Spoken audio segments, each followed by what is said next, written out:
Hello, everybody, and welcome back to the JRPG Report. This is episode 224. My name is Dalton Suter, and I'm going to be upfront. It's probably going to be a bit of a light news week this week. There wasn't a whole lot out there, but there were a couple stories that were really big that I knew that y'all would want to hear about. So I figured I'll throw something together, and hopefully you all enjoy. And I hope that you all enjoyed the Sunday special as well this past weekend, where James came and filled us in on what he's been up to since passing the torch over to me, and me and him had a great JRPG-filled discussion, and that was a good time, and I'll have to have him on again soon. And of course, if you're a member of the Patreon and in the Discord, he is in there as well. You can at him and bug him whenever you want. He'll answer when he has time, I promise.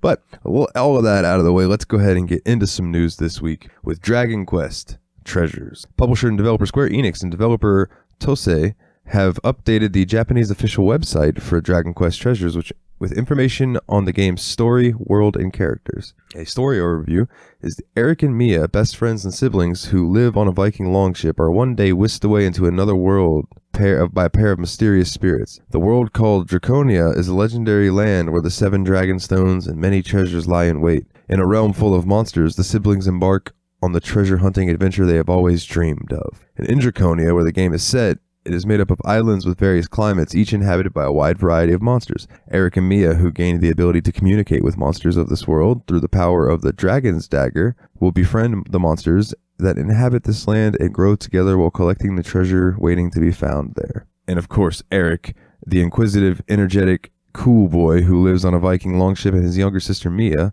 he dreams of finding great treasure and making a fortune. And Mia is a cute, competitive girl who lives on the Viking longship along with her older brother Eric, and she loves treasure hunting, adventures, and hopes to someday find some real treasure. And Dragon Quest Treasures is due out for Switch on December 9th worldwide. Not a big news story, but something I thought that was pretty impressive was Monster Hunter Rise Sunbreak expansion has topped 3 million in sales. The new sales milestone comes just over 1 week after Capcom announced that total shipments had surpassed 2 million. So if you are one of the millions of people playing Monster Hunter Rise Sunbreak, give me a tweet. Tell me how it is, because I've always had this outlying looking in on Monster Hunter, and I'm like, it looks really fun, but is it one of those games that I'm going to need some friends to play with, or can I just hop in and play it solo? Give me some feedback. I'd like to know that. So, the Switch version of Koromon will launch on July 21st, publisher Freedom Games and developer Tradesoft announced. Koromon first launched for PC via Steam on March 31st, and I have played a demo of this game. It's a tremendous little Pokemon style game. Lots of fun if you're looking for something with that old school retro Pokemon look, but updated. It's really quite fun. In fact, here's a little overview for you. Set off on an unforgettable adventure as young apprentice Koromon trainer. Journey across the Vilua region, collecting fearsome yet adorable creatures with the latest creature-catching technology from the brilliant scientist Lux Solis. Along the way, stop a shady organization from releasing the dark power of the legendary Koromon Titans upon the world. Trek across numerous locales. I guess that would be locales. English, Dalton. Trek across numerous locales brought to life with beautiful pixel art to assemble a squad from more than 120 different Koromon composed of various types, like sand, magic, foul, heavy, air, poison, among many others. Fight in tactical battles through puzzle-filled dungeons, roadside brawls, and multi-stage boss fights, and against 6 legendary titans threatening the Koromon's way of life. Return to the trainer hub after each battle to nurse the squad back to health before setting off once more. Grow and individually customize each of the Koromon's stat pools to create the perfect dream team for either casual or competitive play. Enjoy the way you want to play, with the use of 3 open save slots to endlessly experiment with different Koromon strategies and select between 4 distinct difficulty modes, including a built-in fan favorite Nuzlocke option. Craft a capable trainer at the start of their Koromon journey with a wide selection of physicals and fashion options. Take an enlightening personality test that matches trainers with the perfect starting Koromon partner, or just pick the coolest looking one. And that will be coming to Switch on July 21st, and you can get that on PC right now. So a little bit of news from the Sea of Stars camps. It has been delayed until 2023, but they did add a PS5 and PS4 version to the release along with Switch and Steam. So That's good for PlayStation players. So definitely keep an eye out for that whenever that drops in 2023. So interestingly, PlayAsia has listed Saga Frontier 2 for PlayStation 4 and Switch. The PlayStation 4 and Switch re-releases, which are currently unannounced, is listed with an expected release date of August 25th. The versions listed are Asia region, but include English language support. Saga Frontier 2 first launched for the PlayStation on April 1st, 1999 in Japan, followed by January 31st, 2000 in North America, and March 22nd, 2000 in Europe. A remastered version of the original Saga Frontier Remastered, who'd have thought that would be the name, launched for PlayStation 4, Switch, PC via Steam, iOS, and Android on April 15th, 2021. Here is the PlayAsia's description of Saga Frontier 2. Saga Frontier 2 introduces a complete renovation of the RPG genre. Traditional computer polygonal fixtures are replaced with lush, hand-drawn watercolor graphics supported by an awe-inspiring musical score, blending both freedom and linearity.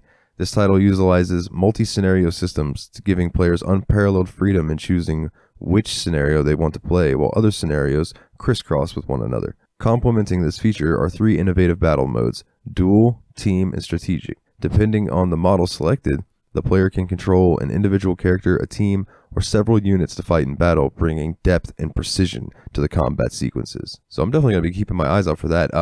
I played a little bit of the Saga Frontier Remastered at a buddy of mine's house, and it's pretty fun. So any more of that, I'm cool with. So a little bit of Xenoblade Chronicles 3 news, but don't worry, there's nothing to do with the story or anything, just the audio. Xenoblade Chronicles 3 will support both English and Japanese language voice tracks upon launch. However, unlike Xenoblade Chronicles 2, players won't need a separate download to install their preferred voice track.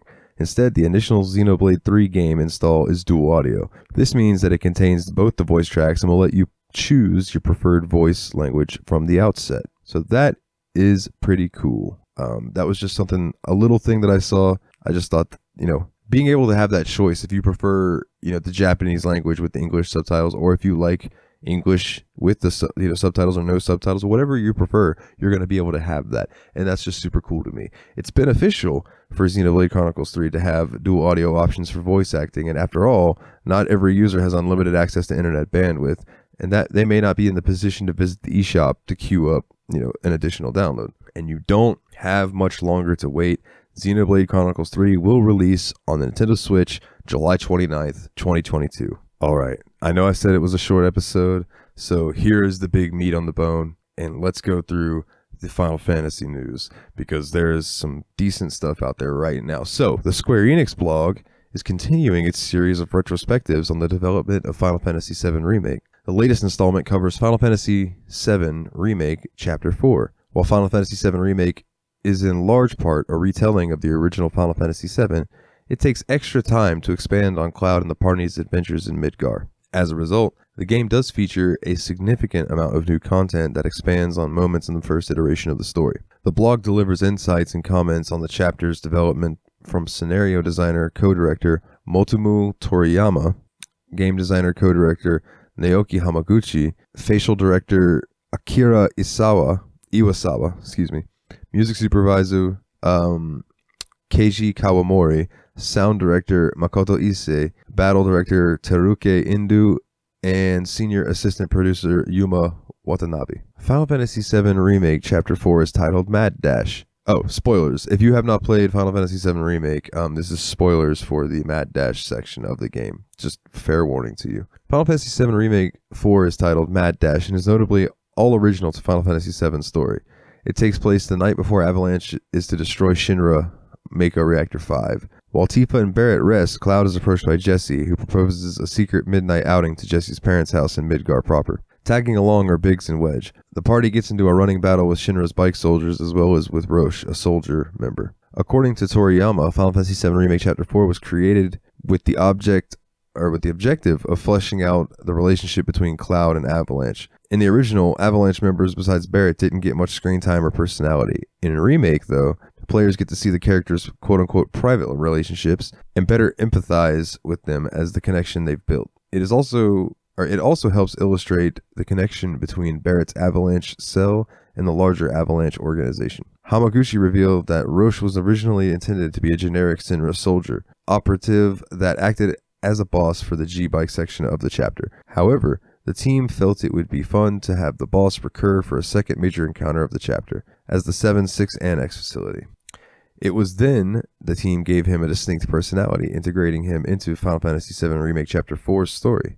As a result, Roche became a breakout star of the moment, using his flamboyant G-bike maneuvers and freewheeling personality to steal his scenes and act as a foil to Cloud's taciturn disposition. So yeah, that was a cool little section out of that, talking about Final Fantasy VII Remake, as we all wait with bated breath for more info on Part 2. But the big news. Crisis Core. Square Enix has shared new information on Crisis Core Final Fantasy VII Reunion, including the game's story, characters, enhancements, and battle system. In 2007, Crisis Core Final Fantasy VII released on PlayStation Portable, winning critical acclaim thanks to its heartfelt story, fast-paced, exciting combat, and close ties to Final Fantasy VII. Now the game is making a return on modern platforms with a massively enhanced and improved version of the game. This is so much more than a simple HD remaster. We're talking completely refreshed visuals, improvements to the game systems, a newly arranged soundtrack, additional dialogue, and more. With everybody caught up on the basics, let's talk about the story. It is 7 years before the events of Final Fantasy VII. The Shinra Company rules for the Mako-powered metropolis of Midgar with a frightening level of influence and military power. Parts of Shinra's military is Soldier, a group of elite warriors with incredible abilities. A soldier second class named Zack Fair is sent on a mission to investigate the disappearance of fellow soldier Genesis, along senior first class operatives Angel Hewley and the world-renowned hero Sephiroth. That's all we'll say for fear of spoilers, but suffice to say, this starts a tale that's dramatic, emotional, and has massive implications for the world and lore of Final Fantasy VII. Zack's prequel adventure is full of memorable characters as Final Fantasy VII itself. Here are just a few of the people you are going to meet along the way. Of course, you'll meet Zack, the protagonist of Crisis Core, and the upcoming Crisis Core Final Fantasy VII Reunion. He's a cheerful, dynamic soldier second class who dreams of becoming a hero. He can sometimes act recklessly, but he has the inner strength to stand and face any difficulties in his path. Then you have Angel Hewley. Angel is Zack's mentor and a first-class soldier operative. He's reliable, grounded man with a sense of responsibility and trusted by all who know him. Angel always carries his gigantic Buster Sword on his back, but he very rarely ever uses it. He's also close friends with Sephiroth and Genesis. And Genesis is a soldier first class with his own unique sense of style and a great deal of admiration for the epic poem Loveless. He's a childhood friend of Angel, both coming from the village Barnora. Although he gets on well with his colleague Sephiroth, he also secretly harbors a strong sense of rivalry towards him. And last but not least, Sephiroth. A legendary hero and soldier first class, Sephiroth possesses greater strength than most operatives. He's respected and admired around the world. As a perfect being, he is somewhat difficult to approach. The only two people who are close to him are Angel and Genesis. Now to talk about some enhancements. All 3D character models, as well as UI and background graphics, have been completely remade for this new version of the game. The beautiful world of Final Fantasy VII, now rendered in HD, makes the story even more immersive than the game before. Camera and character movement have been vastly improved over the original, yet still maintains the fun feel that the core of the game was. The user interface has also been optimized for the latest hardware generations, and various skip features have been added for even more enjoyable and convenient gameplay experience. Many of the background music tracks have been given new arrangements by the original composer, Takaharu Ishimoto. What's more, full voiceover has been added to scenes that were previously text only, so you can now enjoy the entire story fully voiced. Crisis Core Final Fantasy VII Reunion uses a combat system that combines command-based systems with action gameplay. Massive improvements to the controls and camera have evolved the action to create an even more thrilling experience than the original game. During battle, you take control of Zack and can attack enemies directly with his sword skills or by using preset magic and abilities from equipped materia. By learning the characteristics of each ability and utilizing them in the right situation, you can gain a great advantage in battle. If you've seen the trailer or you've glanced at the screenshots, you may have noticed the slot wheels up in the upper left corner. This is the Digital Mind Wave, or DMW. This is a unique mechanic that adds random elements to battle in Crisis Core Final Fantasy VII Reunion. During battle, the slot wheels turn automatically, with a wide variety of different effects can be triggered by lining up different images and numbers. For example, Zack can get various stat boosts or unleash devastatingly powerful limit breaks, including Octa Slash. With this awesome attack, Zack lands 8 rapid sword strikes in the blink of an eye. It's triggered when images of Sephiroth are lined up on the DMW. Crisis Core Final Fantasy VII Reunion is due out for PlayStation 5, Xbox Series, PlayStation 4, Xbox One, Switch, and PC via Steam this winter. Now, if you're wondering if this is gonna, if they're gonna change a bunch of stuff from the original, how is it going to affect the original? I have one last article for you. In IGN's interview with Square Enix, the Crisis Core Final Fantasy VII Reunion development team discussed its intentions behind certain decisions. Producer Mariko Saito and Yoshinori Kitase talked about how the game will be a remaster of the original as well. They said that while the story and core elements will remain faithful to the original, it is going to have updated graphics and a new voice cast, like we just previously discussed. The developmental team will overhaul the graphics of Crisis Core to match the standards of Final Fantasy VII Remake, and the soundtrack will consist of new arrangements. The PC version in particular will target 120 frames per second. Yes! Score one for PC. The PS5 and Xbox Series X versions of the game will run at 60 frames per second, which is nothing to scoff at. Saito did not mention the Nintendo Switch version's target frame rate, though she did say it will run at different resolution. According to the development team, it wanted to make Crisis Core Remaster as accessible as possible, hence they are targeting a wide number of platforms. Regarding gameplay, while the DMW, which we just discussed, the digital mindwave system from Crisis Core, will remain the same, it will be easier to link Zack's attacks. One major change will be how you can use limit breaks. In Crisis Core Reunion, you will be able to use them at any time you want. Previously, you had to wait until they appeared in the DMW. So that's cool. So you can just go and use, I'm assuming as long as you have the meter or whatever, you can use your limit breaks. The Japanese voice cast will remain the same. Gact will also return to his role as Genesis. However, the English version will now feature new voice actors. Rick Gomez will not be returning to voice Zack in Crisis Core, though Caleb Pierce already replaced him for his appearance in Final Fantasy VII Remake. Brianna White will return to voice Aerith after doing so for Final Fantasy VII Remake. And again, Crisis Core Final Fantasy VII is available on the PSP, and Crisis Core Final Fantasy VII Reunion will come out on the PS4, PS5, Nintendo Switch, Xbox One, Xbox Series X, and Windows PC in winter 2022. And I think that is going to about do it for this week, ladies and gentlemen. Thank you all for sticking around and listening. I would like to plug some stuff. First and foremost, I know I've been batting around the idea of doing a general gaming news show as well. And I'm actually going to record that right after I'm done with this, and I'll probably make it release on the same day, so you'll get all your news on the same day. You can just listen to them whenever you'd like. It's going to be called General Gaming News with General Gamer, and that'd be me. So if you're interested in more non-JRPG related news, gaming news and stuff, and you would like to hear it from me, if you particularly like my voice or you like the way that I give the news, I don't know, you know what I'm saying. If you like that, then definitely check that out. I will be tweeting about it. But as far as the JRPG report stuff goes, I would like to say that if you'd like to find us on Facebook, you can find us at facebook.com/the JRPG report. On Twitter, we are at JRPG report. And if you would like to be a supporter of the show, it really means a lot. It helps me pay bills, and it helps me keep the lights on and internet to keep this show running. Patreon.com/JRPG report. And I'd like to thank them all by names. So we'll go with that right now to my wonderful patrons: Kim C, Jake W, Jordan K, Kularian, Taylor F, Luke C, and Master Loot. Thank you all very much. And thank you, each and every one of you wonderful listeners, for tuning in. If you'd like more of me, like I said, I'm going to be doing the General Gaming News show. And also, I have a bi-weekly PC podcast, a PC gaming podcast called the Steam Machine Podcast. And our next episode is going to be Final Fantasy VII, which I'm having a blast with. And speaking of having a blast, I hope you all have had a blast this week and you roll into your weekend having a great time. And I want to say thanks again for James joining me on the Sunday special this past week. It seems like everyone has enjoyed it. It's been doing very well. So thank you all for that. Thank you all for listening to this week. And do me the biggest favor. Get back out there and level up.